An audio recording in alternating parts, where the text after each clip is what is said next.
A proposta de reforma administrativa deve incluir mudanças significativas na carreira dos magistrados. Uma delas é o fim da aposentadoria compulsória usada para punir juízes e promotores. A reforma administrativa é prioridade para o presidente da Câmara. Em postagem no X, Hugo Mota escreveu: quando o Estado falha, é o cidadão quem paga a conta. Por isso, em acordo com o coordenador da reforma administrativa, deputado Pedro Paulo, anuncio a realização de uma comissão geral no próximo dia 3 de setembro para debater a reforma administrativa. O texto do deputado Pedro Paulo, do PSD do Rio de Janeiro, ainda não foi apresentado oficialmente, mas tem 70 medidas que propõem mudanças no funcionalismo público. Uma delas é o fim da aposentadoria compulsória, como forma de punição para juízes e promotores. De acordo com a Lei Geral da Magistratura Nacional, juízes e integrantes do Ministério Público têm cargos vitalícios e só podem ser afastados por decisões judiciais. Há punições administrativas, como advertências. A mais grave delas é a aposentadoria compulsória para aqueles que cometerem infrações graves, ou seja, são afastados, mas continuam recebendo os proventos proporcionais ao tempo de contribuição. Por que determinadas categorias a aposentadoria compulsória é a última penalidade de alguém que cometeu um crime, que foi pego roubando?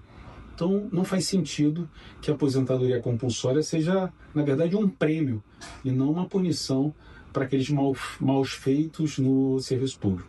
Dados do Conselho Nacional de Justiça obtidos pela ONG Fiquem Sabendo revelam que 135 magistrados foram punidos no Brasil entre 2008 e abril de 2024. A maioria, 59%, recebeu a aposentadoria compulsória como pena e nenhum foi demitido.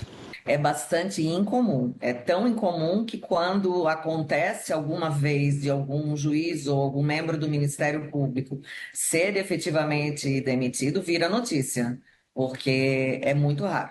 É fundamental, é necessário e é urgente que se enfrente isso e que juízes que por algum motivo não honram a toga, não honram o cargo de Estado, ele não pode continuar vinculado, ainda que na inatividade, como se isso fosse um prêmio.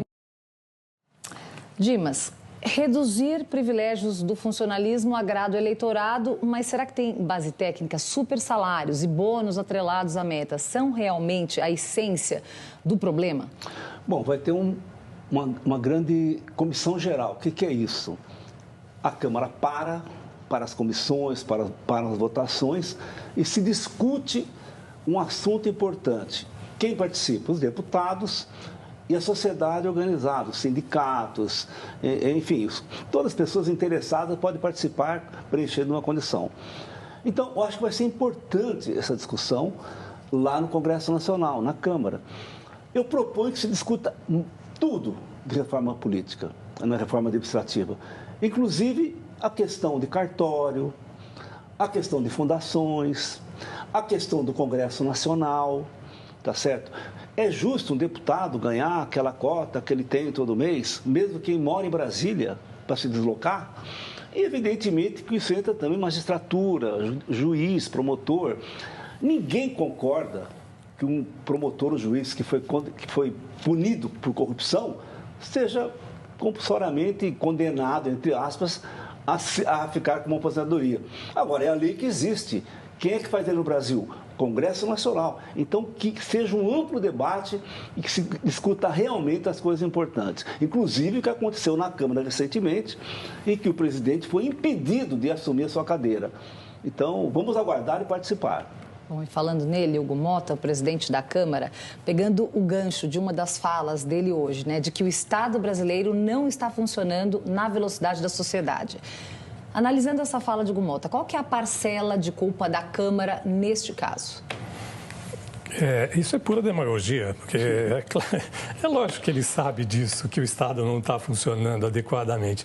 Mas quem define essas regras, quem definiu essas regras foi o Congresso. E o Congresso, em vez de se ater a questões importantes, relevantes para a sociedade brasileira, como eu já falei aqui, o Congresso legisla de costas para a sociedade. Essa reforma administrativa é fundamental. Esse projeto é ótimo, tem 70 medidas, ainda não é perfeito, mas já tem 70 medidas. É importante lembrar que essa proposta se baseia numa proposta de emenda constitucional que foi apresentada pelo senador, então senador, Flávio Dino, que agora está no Supremo Tribunal Federal. Acho que um dos pilares mais importantes dessa reforma administrativa é o combate aos privilégios. E quem são os mais beneficiados por privilégios nesse país, senão o Congresso Nacional, os deputados e senadores? Agora, é importante só fazer uma ressalva. Quando a gente fala em aposentadoria compulsória de membros do Ministério Público e de juízes, o problema não é só que eles são aposentados com vencimentos. Eles continuam recebendo, ou seja, que punição é essa? Que o sujeito para de trabalhar e continua recebendo o salário, inclusive o último salário, o valor é o último salário que o sujeito recebia. Então, o cara comete um crime, que pode ser de corrupção, pode ser um crime de violência, pode ser um homicídio, o sujeito é aposentado compulsoriamente, vai para casa e fica recebendo salários como se nada tivesse acontecido.